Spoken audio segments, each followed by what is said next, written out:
Hi viewers, ఇప్పుడు మనము ఇక్కడున్న హోమ్ ట్యాబ్లో క్లిప్ బోర్డ్ గ్రూప్ గురించి నేర్చుకుంటాం. Cut, copy, paste and format painter. ముందుగా ఇక్కడ ఈ కట్, కాపీ, పేస్ట్ నేర్చుకునే ముందు చూడండి, నేను ఒక చిన్న అడ్రస్ టైప్ చేస్తున్నాం. The manager, okay, Anantapur 2, okay, SK university, okay, తర్వాత ఇక్కడ ఎస్ఎస్బిఎన్ హై స్కూల్ అని ఏదో టైప్ చేస్తున్నాం. ఓకేనా? అయితే ఈ అడ్రస్ ఎట్లా ఉండాలంటే 2 అయిపోయిన తర్వాత ద మేనేజర్ రావాలా, తర్వాత ఎస్ఎస్బిఎన్ స్కూల్ రావాలి, ఎస్కే యూనివర్సిటీ రావాలా, అనంతపూర్ రావాలి. ఇలా ఒక ఆర్డర్లో ఉండాలా. సో అంత డిజార్డర్లో ఉంది కదా. ఆ డిజార్డర్లో ఉన్నప్పుడు మనకి ఏమవుతుందంటే, ఒక ఆర్డర్లో రావాలన్నప్పుడు మనం మొత్తం టెక్స్ట్ని డిలీట్ చేసేసి మరి ఒక ఆర్డర్లో తెచ్చుకుంటాం కదా. అట్లా కాకుండా ఏదైనా ఇమేజ్ కానీ టెక్స్ట్ కానీ ఒక చోటు నుంచి ఇంకొక చోటుకి మనం మూవ్ చేయాలనుకున్నప్పుడు ఇక్కడ మనం ఇక్కడున్న క్లిప్బోర్డ్ గ్రూప్లో కట్, కాపీ అనే ఆప్షన్ వాడతాం.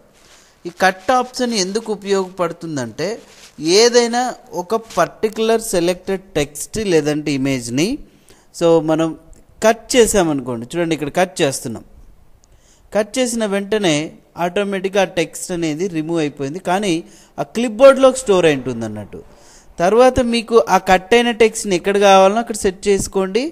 తర్వాత ఇక్కడ పేస్ట్ బటన్ని ప్రెస్ చేస్తే సరిపోతుంది. చూడండి, పేస్ట్ అయిందా. బట్ ఇక్కడ ఈ కట్, కాపీ అనేది ఎప్పుడు ఎనేబుల్ అవుతాయంటే, ఏదైనా ఒక టెక్స్ట్ని సెలెక్ట్ చేసినప్పుడు, ఇమేజ్ని కానీ టెక్స్ట్ని కానీ. కట్ ఆప్షన్ ఇచ్చేసాను, చూడండి కట్ అయిపోయిందా. మరి కర్సర్ ఉంచాలి ఎక్కడ కావాలనేది. పేస్ట్ బటన్ క్లిక్ చేస్తే చూడండి పేస్ట్ అయిపోతుంది. ఇక ఎస్కే యూనివర్సిటీ చూడండి అనంతపూర్, దీన్ని కట్ చేసాం. ఈ ప్లేస్లో మరి మనం పేస్ట్ బటన్ని ప్రెస్ చేస్తే పేస్ట్ అయిపోతుంది. అట్ ది సేమ్ టైం ఇక్కడ ఏదైనా ఇమేజ్ని మనం ఒక చోటు నుంచి ఇంకొక చోటుకు మూవ్ చేయాలా, టెక్స్ట్ని కూడా మూవ్ చేయాలన్నప్పుడు కట్ ఆప్షన్ వాడతాం. కట్ ఆప్షన్ వాడినప్పుడు రిమూవ్ అవుతుంది టెక్స్ట్, క్లిప్బోర్డ్లో ఉంటుంది, మరి పేస్ట్ చేసుకోవచ్చు. ఈ అడ్రస్ అనేది ప్రతి చోట నాకు అవసరం ఉంది, ప్రతి ఒక్క పేజ్లోనూ కావాల్సి వస్తుంది అనుకోండి. అప్పుడు మనం ఏం చేయాలా, దీన్ని డూప్లికేట్గా తీసుకోవాలా. ఓకే, డూప్లికేట్గా ఎలా క్రియేట్ చేస్తామంటే, ఈ క్లిప్బోర్డ్ గ్రూప్లో కాపీ అనే ఆప్షన్ ఉంది కదా, ఈ కాపీ అనే ఆప్షన్ యూజ్ చేసిన తర్వాత ఎక్కడైతే అవసరం ఉందో అక్కడ కర్సర్ నుంచి పేస్ట్ బటన్ నొక్కడమే. ఒకసారి కాపీ చేస్తే నంబర్ ఆఫ్ టైమ్స్ పేస్ట్ చేసుకోవచ్చు మీరు నెక్స్ట్ కాపీ వాడేంత వరకు. అలా ఎన్నిసార్లైనా మనము కాపీ చేసుకోవచ్చు, పేస్ట్ చేసుకోవచ్చు.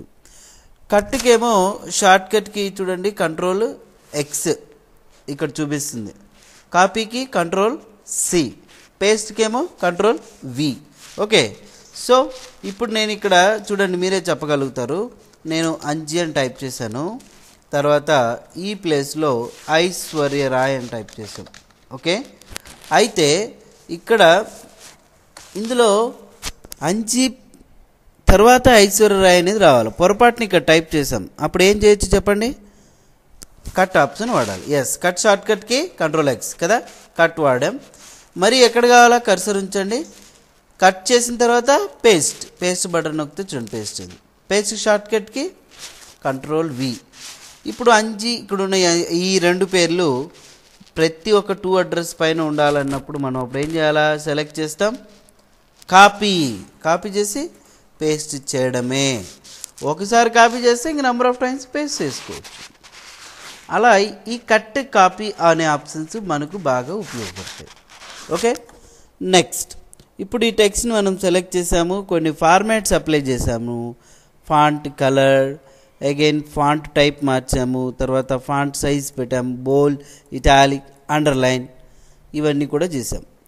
అయితే సో ఇప్పుడు ఈ మొత్తం టెక్స్ట్కి ఏవైతే ఫార్మాట్స్ ఉన్నాయో ఇక్కడున్న టెక్స్ట్కి కూడా రావాలి, ఇక్కడ అప్లై చేయకుండా. అప్పుడు మీరు ఏం చేయాలంటే ఈ ఫార్మాట్ పెయింటర్ అనే ఆప్షన్ వాడచ్చు. ఈ ఫార్మాట్ పెయింటర్ వల్ల ఉపయోగం ఏంటి అంటే, మనం కర్సర్ ఎక్కడైతే ఉంచామో దానికి రిలేటెడ్ అంటే దానికి సంబంధించిన ఫార్మాట్స్ ఏవైతే ఉంటాయో, ఫాంట్ కలర్, బోల్డ్, ఇటాలిక్, అండర్లైన్, అవన్నీ ఇక్కడ మనం కాపీ చేసి పేస్ట్ చేయొచ్చు. చూద్దామా? ఈ టెక్స్ట్ని సెలెక్ట్ చేసుకున్నాము ఒకసారి, లేదంటే కర్సర్ ఉంచినా నో ప్రాబ్లం. ఫార్మాట్ పెయింటర్ అని క్లిక్ చేస్తే ఇది ఆటోమేటిక్ కాపీ అయిపోయి ఉంటుంది. ఇక్కడ చూడండి మనకు మౌస్ పాయింటర్ కూడా బ్రష్ లాగా కన్వర్ట్ అయిపోయింది కదా. మనం ఎక్కడ అప్లై చేయాలనుకున్నామో అక్కడ ఆ ఏరియాని సెలెక్ట్ చేసి వదిలేస్తే సేమ్ ఫార్మాట్స్ ఇక్కడ వచ్చేస్తాయి. మరి దీనికి షార్ట్ కట్కి ఏంటి తెలుసా? చూడండి ఇక్కడ మౌస్ పాయింటర్ ప్లేస్ చేస్తే Ctrl+Shift+C చూపించింది. మీరు నేరుగా మీ కీబోర్డ్లో Ctrl+Shift+C వాడండి. మరి ఇక్కడ Ctrl+Shift+C చూపించినప్పుడు పేస్ట్కి Ctrl+Shift+V నొక్కితే చాలు వచ్చేస్తాయి. అట్లాగా మీరు ఈ ఫార్మాట్స్ అనేది ఉపయోగించుకోవచ్చు. ఓకే, సో ఈ cut copy options, paste options ఇవన్నీ కూడా ఈ క్లిప్బోర్డ్ గ్రూప్లో నేర్చుకోవచ్చు. ఈ డైలాగ్ బాక్స్ లాంచర్ మీద క్లిక్ చేస్తే క్లిప్బోర్డ్ గ్రూప్ వస్తుంది. మనం ఏదైతే కాపీ చేసామో అది ఇక్కడ ఉంటుంది. క్లియర్ కావాలంటే క్లియర్ చేసుకోవచ్చు. ఓకే, క్లిప్బోర్డ్లో ఇది ప్రతి ఒక్కటి మీరు ప్రాక్టీస్ చేసుకోండి. నెక్స్ట్ క్లాస్ గురించి మరి తర్వాత డిస్కస్ చేద్దాం. Thank you very much.